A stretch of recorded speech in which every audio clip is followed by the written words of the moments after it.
Chers frères et sœurs, bonjour. Nous remercions Dieu pour cette opportunité encore qu'il nous a donnée aujourd'hui. Ceci est la manne quotidienne, la version audio. Notre étude d'aujourd'hui, c'est le cœur endurci.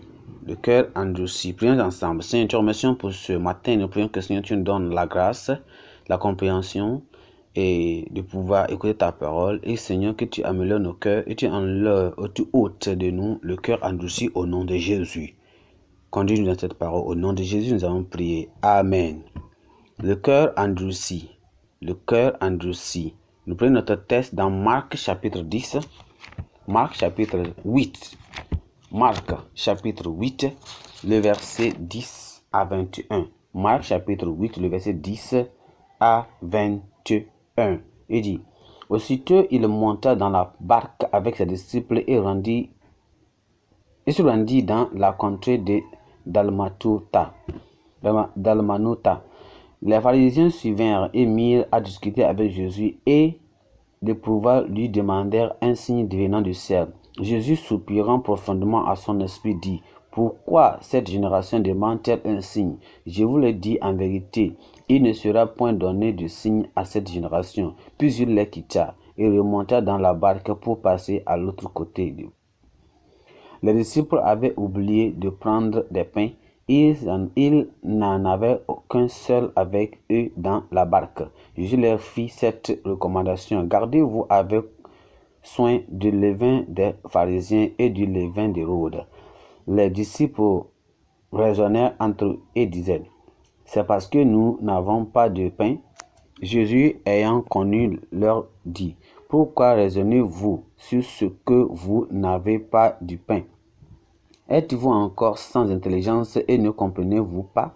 Et avez-vous le cœur endurci? Ayant des yeux, ne voyez-vous pas? Ayant des oreilles, n'entendez-vous pas? Et n'avez-vous point de mémoire?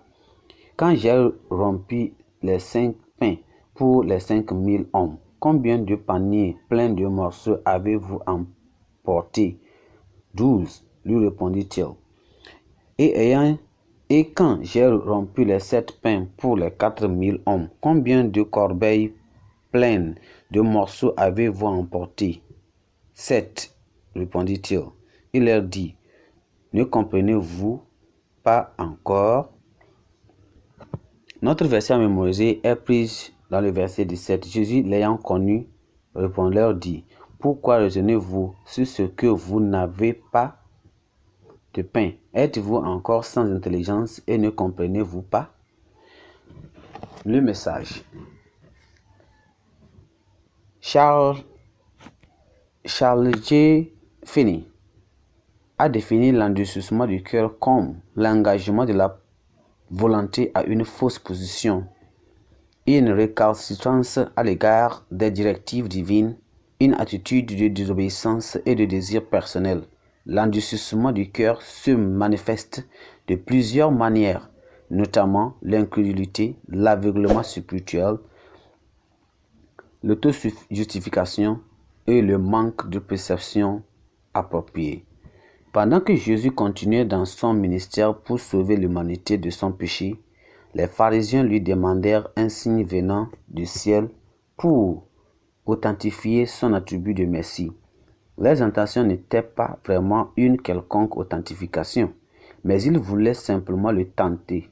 Jésus connaissait leurs intentions, ne leur donnait aucun signe. Cependant, il fit la recommandation à ses disciples de se garder avec soin des levains des plus pharisiens et des levains d'Hérode.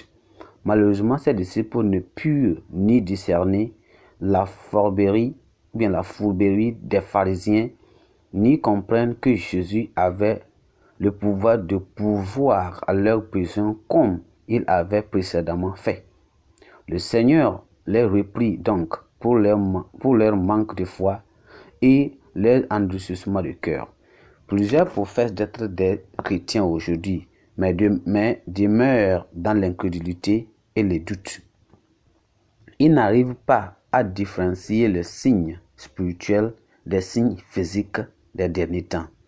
Il y en a qui choisissent d'être religieux, mais demeurent incrédules dans leurs péchés. Avoir un cœur endurci, c'est obstiner à ne pas écouter les avertissements des Saintes Écritures, les exhortations et les instructions. C'est choisir délibérément de se vautrer dans l'ignorance et la volonté personnelle malgré la provision de Christ pour la sanctification et la purification du cœur. L'endurcissement du cœur prive l'homme des multiples bénédictions de Dieu. Le croyant aujourd'hui doit vraiment vaincre l'incrédulité et croire en Dieu pour tous leurs besoins physiques et spirituels. Car tout, comme Christ a pourvu au pain pour les disciples et les croyants de son époque, il le fait encore aujourd'hui pour les croyants fidèles qui croient entièrement à Dieu en dépit des circonstances adverses. Pensée du jour. L'endurcissement attire la condamnation divine. L'endurcissement attire la condamnation divine. L'endurcissement attire la condamnation divine.